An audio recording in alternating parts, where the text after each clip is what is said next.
sempat ini nanti akan panjang Pak, hajian orang juga terhalang, maka saya katakan fix pada masa kita inilah kita akan menyaksikan petaka-petaka besar dan darah akan tumpah di mana-mana. Subhanallah.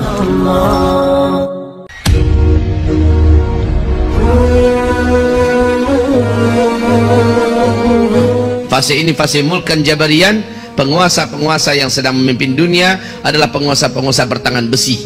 Mereka berciri khaskan, kata Rasulullah, jahat kepada Islam dan menzalimi kaum muslimin di seluruh dunia.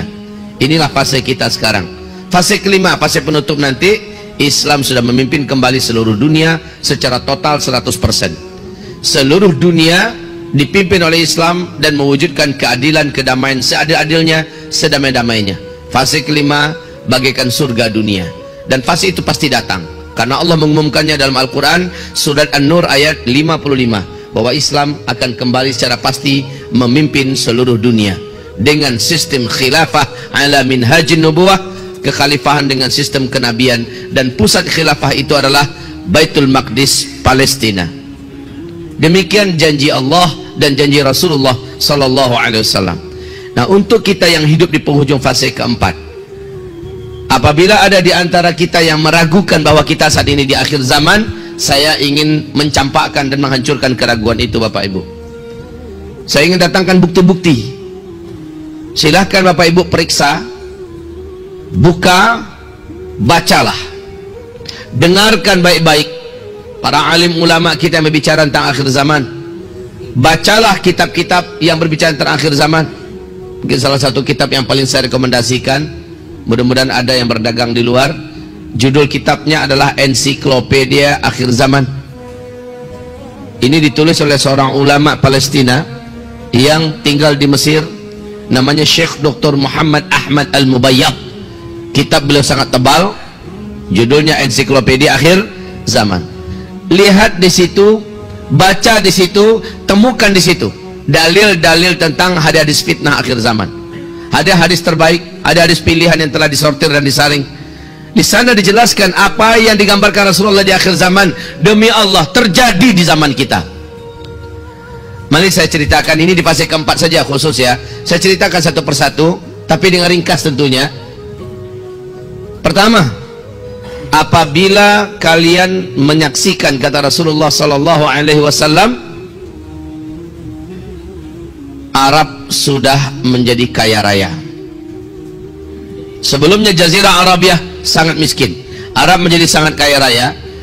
Lalu mereka berlomba-lomba dan juga menjadi raja-raja, berbangga-bangga, membangun kota-kota yang mewah-mewah dan gedung-gedung tinggi pencakar langit. Apabila zaman itu sudah kalian dapatkan, maka berarti jarak antara kalian dengan kiamat sudah sangat dekat sekali, kata Rasulullah. Yang kedua, Rasulullah SAW mengatakan, apabila huru-hara sudah merata terjadi di mana-mana, khususnya di negeri Arab, maka itu pertanda sudah sangat dekat sekali. Yang ketiga, apabila kalian menyaksikan negeri Syam diobrak-abrik, kaum musliminnya ditimpakan fitnah yang berat. Syam itu Palestina, Suriah, Lebanon, Yordania. Bila fitnah telah terjadi di Syam, kalian yang ada di muka bumi takkan ada merasakan lagi kebaikan, kecuali bertambah waktu bertambah makin jelek, bertambah waktu bertambah makin berat keadaan. Dalam hal apa saja, sekali lagi, dalam hal ekonomi, dalam hal politik, dalam hal pendidikan, dalam hal bencana alam, dalam hal budaya, dalam hal kesehatan, segala macamnya, bukan bertambah baik Pak ke depan, bertambah jelek.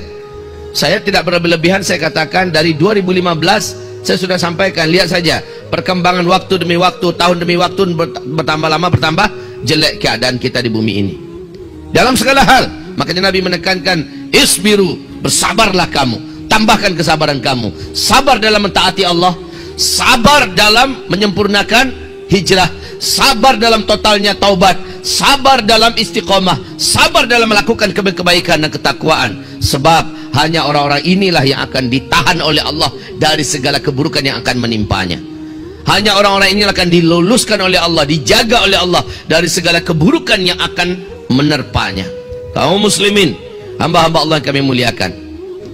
Yang ketiga, Yang keempat yang kita saksikan adalah kata Rasulullah sallallahu alaihi wasallam, apabila negeri Arab telah dituruni salju.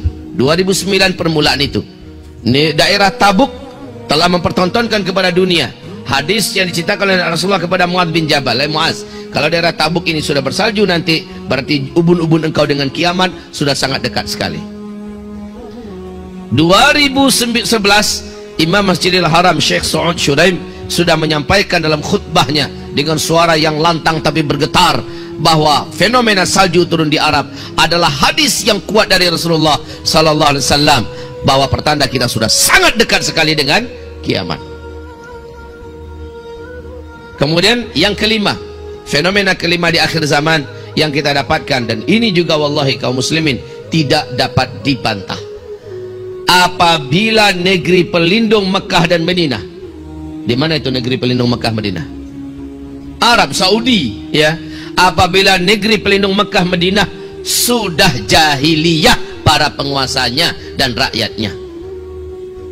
Sejak 2016 kita sudah menyaksikan bagaimana liberalisasi terjadi di negeri kerajaan Saudi Arabia oleh Muhammad bin Salman.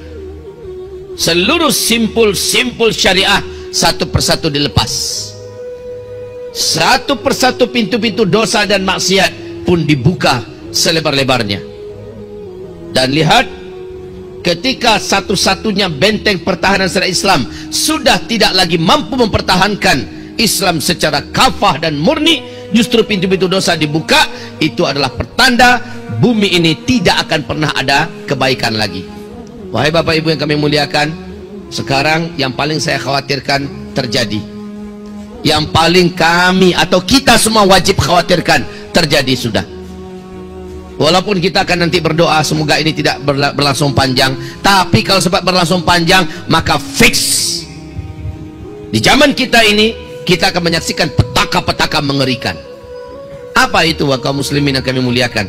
Ini yang paling saya khawatirkan, yaitu kata Rasulullah sallallahu alaihi wasallam, apabila kalian sudah mendatangkan penyanyi-penyanyi, apabila musik-musik sudah kalian cintai, kalian sukai, dan ini dibuat oleh Arab Saudi hari ini, apabila kalian sudah menenggak minuman-minuman memabukkan, barang-barang memabukkan sudah menyebar dan beredar di antara kalian, maka kata Rasulullah sallallahu alaihi wasallam, berbagai macam bencana, gempa-gempa, menyebarnya penyakit-penyakit yang menular, yang tidak bisa diatasi, yang mematikan akan terjadi kepada kalian. Coba lihat sekarang. Saya tidak cerita ini tentang Indonesia, ya. Indonesia sudah lama mencintai musik-musik. Indonesia sudah lama menghadirkan penyanyi-penyanyi, pelenggang lenggok wanita, penari-penari sudah banyak di Indonesia, sudah lama. Saya tidak cerita ini tentang Asia Tenggara. Saya tidak cerita ini tentang Eropa, Amerika, karena semua mereka berasal dari sana kejahatan maksiat ini. Tetapi yang saya ceritakan adalah pelindung syariah, simbol syariah, yaitu kerajaan Saudi Arabia. Mereka sudah mencintai musik, mereka sudah mengundang penyanyi-penyanyi India, K-pop, mereka sudah mengundang penari-penari, mereka sudah mengadakan acara konser-konser musik raksasa, dan mereka sudah satu persatu buhul-buhul syariah mereka lepaskan, dan satu persatu pintu-pintu dosa maksiat mereka buat, mereka gelar. Ibadah Allah yang kami muliakan, maka petaka-petaka terjadi, dan betul ternyata terjadi. Wahai Bapak Ibu, sejak Januari, dari akhir Desember 2019, Januari, dan fixnya adalah 23 Januari sampai hari ini kaum muslimin, virus novel corona baru yang menggerogoti seluruh dunia berawal dari Cina, dari Wuhan. Hari ini kaum muslimin sudah 90 negara yang terinfeksi oleh virus novel corona baru ini, yang diberi gelar namanya oleh WHO dengan COVID-19. Kaum muslimin yang kami muliakan, dan ini berdampak serius. Apa dampaknya? Satu lagi, ini kekhawatiran. Hadis riwayat Ibnu Hibban, hadis riwayat Hakim, hadis riwayat Imam Ahmad, Ad-Dailami, ini terjadi. Hadis ini sahih menurut syarat Bukhari Muslim. Apa kata Rasulullah SAW? Nanti di akhir zaman, dalam suasana itu kalian akan mendapatkan di mana akan tertahan umatku melaksanakan ibadah haji dan umroh. Akan tertahan. Ada tahun-tahun di mana umatku melaksanakan ibadah haji dan umroh. Sempat ini nanti akan panjang Pak, hajian orang juga terhalang, maka saya katakan fix pada masa kita inilah kita akan menyaksikan petaka-petaka besar dan darah akan tumpah di mana-mana, perang di mana-mana, dan Imam Mahdi akan muncul di zaman ini, dan Dajjal juga keluar di masa kita. Jika ini hanya sebentar saja, umroh dipersilahkan kembali, haji ternyata tidak terhalang, kita masih lega Pak, alhamdulillah. Tapi kalau sempat ini panjang, Ramadan nanti juga tertahan orang melaksanakan ibadah umroh ke tanah suci, lalu puncaknya nanti haji juga terhalang, maka wallahi inilah tahun-tahun di mana darah akan banyak tumpah di mana-mana, perang akan terjadi di mana-mana, plus musibah-musibah dahsyat merata-rata di seluruh dunia akan menelan nyawa sebanyak-banyaknya.